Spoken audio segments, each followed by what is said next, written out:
Kuna swali?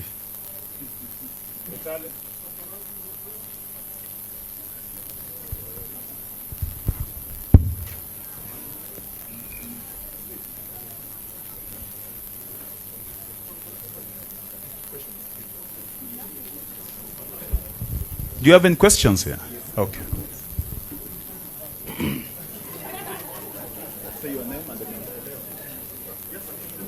Your Excellency, Apollo TV 47. There's the issue of other leaders from other political parties who are campaigning in ODM areas. What's your take on that? Number two, there is the issue of discipline in the party, and especially Quality health care, equitable sharing of wealth, and dignity in old age. We are looking for people committed to fighting corruption and standing up to dictatorship. We are looking for new fighters who are prepared to confront corruption and state capture in all its forms. For this evil are taking deep roots in our country. We are looking for people who are committed to building an economy in which all Kenyans can flourish, an economy which benefits as a whole rather than a few individuals. In this exercise, we must confront a few realities, including the fact that some of our members and leaders are not as active in their communities and branches as they should be. We must do away with unreliable and slow system of issuing membership cards, and also do away with undemocratic tendencies that keep would-be members away. We must address the issue of and its impact on operations and performance of the party, that is, discipline and camaraderie. Without discipline, we can't achieve much. We must also do away with the problems of gatekeeping, keeping people from joining and renewing and therefore participating in the life of ODM. At the end of the exercise, we must have millions of new members. It must be clear to all that the organization is growing. I want to conclude by saying that from the experience I've seen a lot of interest in the party, but a new development which is actually retrogressive that we see in some parts of our country.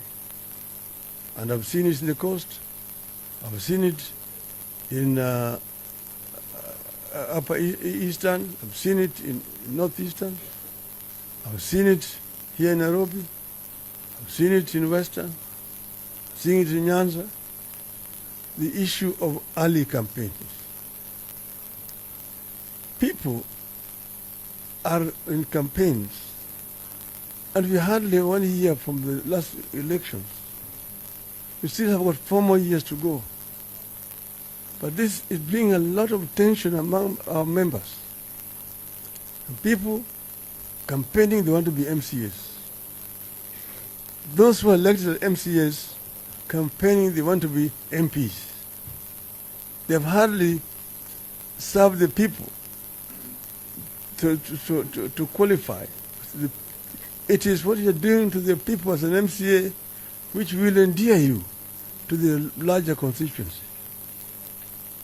Then you've got people elected as members of parliament who are campaigning to be governors. You have hardly served the people as a member of parliament. You already are declaring and you have in a committee campaigning to be a governor. Some people elected as senators campaigning to be governors, or women reps campaigning to be governors, or members of parliament. I want to say that time is going to come. Time will come. But allow those who have been elected in those respective positions to serve now, giving them the support that they need. so that they either succeed or they fail. In a normal democracy, campaigning starts 1 year before the elections. You can see now in the US, people are declaring candidatures for senators, for governorships, and for the presidency. Because the election is next year. Then you will have 1 year to do with the campaign. So what I want to say is that it is not right first. We see a lot of enmity being generated among our members because everybody is now already in a full-swing campaign 4 years later. And you find some people have hired our youth. The youth are running around this time, fighting, put a lot of tension. This should end.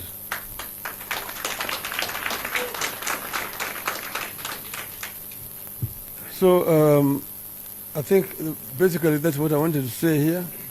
I want to listen to those paparazzi. Kuna swali?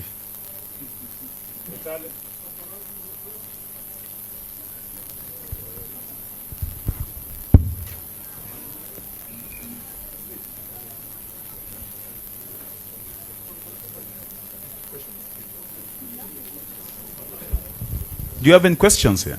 Okay.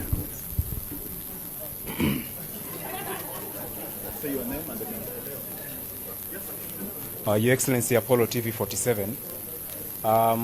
There's the issue of other leaders, leaders from other political parties who are campaigning in ODM areas. What's your take on that? Number two, there is the issue of discipline in the party, and especially the rebels. Some of them have been appealing to you to reconsider the decision to do with expulsion. What's your take? Thank you. Well, we cannot really control members of other political parties campaigning in our regions because we live in a democracy. They are very much welcome, except what I've just said now, that it is too premature for people to begin campaigning across board. This applies across board because it generates a lot of tension. You divert people's attentions and energy from productive work. So my advice to them would be also bid your time. Time for campaigning is going to come.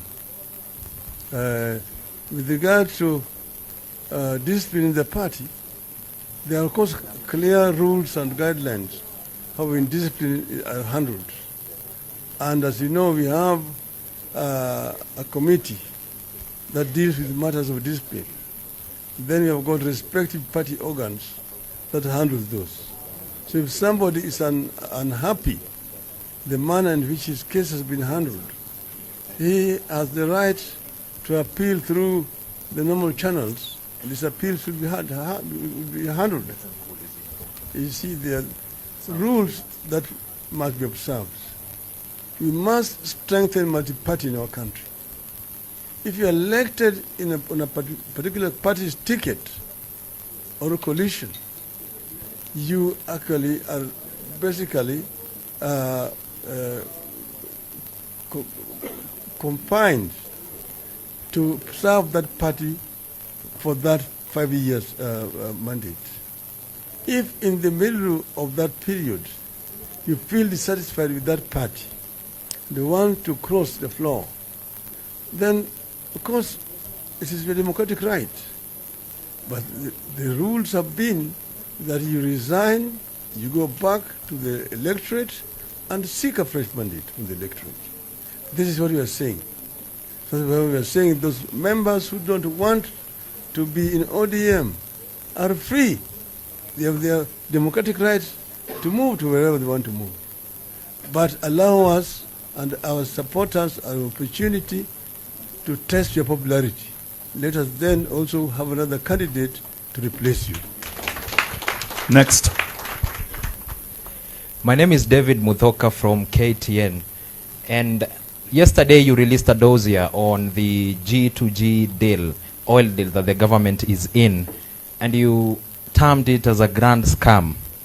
Hours later, the government, through the energy minister and the majority leader, came out to say that the deal is above board, and even saying that what you presented to Kenyans was hot air and nothing but cheap propaganda. Do you still believe that the government and that G2G deal is a grand scam? Elaborate and maybe offer a response to what the leaders had to say over your dossier. Well, I don't know whether those people who responded had an opportunity to read what I had said, because it was a very comprehensive statement which gave clear facts, and I challenged the government to contradict what I'd said. These other ones basically just talk and say hot air. I don't know which hot air, where that guy is coming from. And this is supposed to be majority leader of government. I think, you know, the matter was directed at the executive, not at the legislature. So it is not work of Mr. Chungwa to respond. I directed it to the people. But be that as it may, we'll show him some political etiquette. The issues are raised, and they're still valid. I want the government to show the memorandum of understanding that they've signed between the government of the Republic of Kenya and the government of the Kingdom of Saudi Arabia and the government of the United Arab Emirates. Not signed between the Minister for Energy and the CEO of Aramco, just a company. That G2G, because they call this G2G. G2G means that it's an agreement between those governments and Kenya government. Let us see that MOU. Two, let them also show us tax returns which as a result of this importation of this oil, how much tax has been paid by these companies, these shadow companies that have been appointed to handle this cargo, this deal. Okay? And then show us also supplier purchase agreement. Let us see that.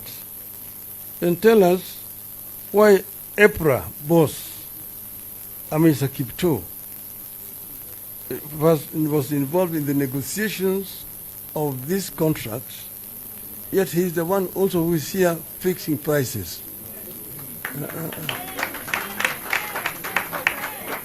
If that is not corruption, I don't know what corruption is. Those are very valid questions that I want this government to answer. Thank you. Your Excellency, with your indulgence, we have 2 questions, then we wind up the session. I'm Chris Owino from Ramogi TV. I've got 2 questions. The first question, are you considering taking any action against the governor of Turkana who has outrightly rebelled against the party in line with the enhancing discipline in ODM? And secondly, there have been reports that ODM has lost its grips in Western Kenya and the coast. Do you have formidable plans to revamp the party? That's all. I don't answer to propaganda. That's basically propaganda. Nobody has measured the popularity of ODM.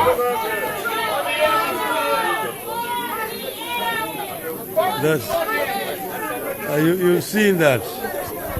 You have heard it here. Order, members. Mama Zara here is from Lamu. She's actually told me that our competitor has been to Lamu 5 times since elections, but the ground has not changed. But we will go back to Lamu. We are going to go back, and I will invite you to accompany me when I go to Lamu and see how I'm going to be received in Lamu. Secondly, I mean, it will be very unfair of me to begin to discuss a governor here when he's not present. That is not right at all. those are internal issues that are dealt with. There are organs within the party to deal with those issues. So if Mr. Jeremiah has issues, he will deal with the party organs, not me. I have nothing against Mr. Lemurkel, but of course he misbehaved, and there are proper organs that will deal with those issues, not here. Okay. Thank you very much. I think members of the media, you can leave. We'll call you back again for resolutions after the session. Thank you very much. Back to Chairman.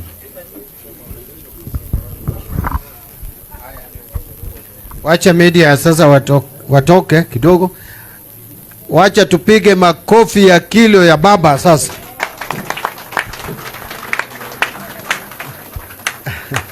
Asanteni sana. Thank you. We can sit. Kindly, Etale, ask the media to leave because we want to wind up the meeting. We want to conclude the meeting very quickly because I can see it's 1:15.